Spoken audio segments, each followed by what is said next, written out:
À l'instar d'autres restaurants ou commerces du piétonnier du centre de Bruxelles, le restaurant Le Jour de Fête souffre actuellement d'une perte de chiffre d'affaires. À la suite du reportage du journal télévisé RTL du 28 août relatif au problème du restaurant Jour de Fête et de l'interview de sa propriétaire Virginie Monu, la Fédération Horeca Bruxelles s'est rendue sur place avec Madame Marion Lemaire, l'échevine du commerce à la ville de Bruxelles, afin de trouver une solution à cette problématique. Ici, nous avons été contactés pour venir voir cet établissement qui aujourd'hui est dans les difficultés. Comme vous avez pu le lire et voir dans la presse, cette jeune dame qui a créé ce restaurant il y a quelques années, aujourd'hui est au bord de la faillite. Alors, nous, notre travail, c'est de vérifier, d'analyser donc les causes de cette situation financière. Nous en avons une ici devant nous qui est le piétonnier, donc ce piétonnier qui dure depuis de nombreuses années. Et nous devons analyser si c'est réellement un des facteurs importants de la cause de cette situation financière. Si c'est le cas, donc nous, à la Fédération, on estime qu'il y a une responsabilité politique et donc ceux-ci doivent prendre leurs responsabilités. Nous leur demanderons de le faire. Mais d'abord, il faut évidemment analyser, tête reposée, donc la situation financière de cette société.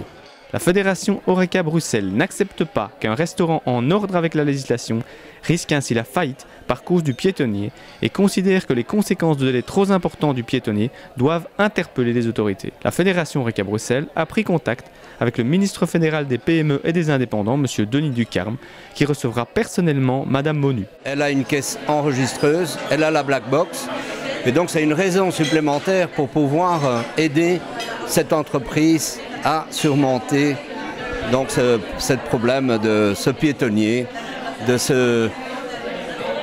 toute cette situation aujourd'hui qui perdure et qu'on ne voit pas vraiment des travailleurs, des ouvriers sur le chantier en suffisance pour que ce chantier termine le plus vite possible. D'ores et déjà, la Fédération Horeca Bruxelles a pris contact avec le SRIB et son ministre de tutelle, M. Didier Gauzoin, afin de trouver une solution financière.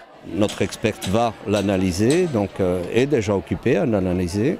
Par après, notre service juridique se mettra en contact avec l'huissier chargé donc, du recouvrement. Et nous ferons également donc, nos commentaires et nos demandes aux politiques responsables pour ce chantier.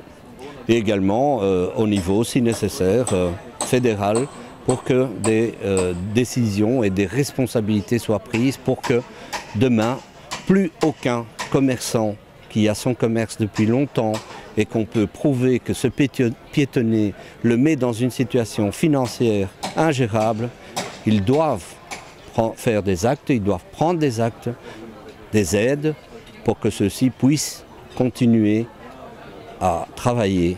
On ne peut pas punir ceux qui travaillent aujourd'hui. C'est impossible dans ce pays, ça doit cesser. Émue par l'élan de solidarité généré par son appel au secours, Virginie Monu assure que son combat consiste avant tout à faire comprendre aux élus que les petites PME ont besoin de soutien car elles créent de l'emploi. Pour cette commerçante qui a perdu 70% de son chiffre d'affaires cet été à cause des travaux du piétonnier, les charges patronales doivent à présent être adaptées à la réalité.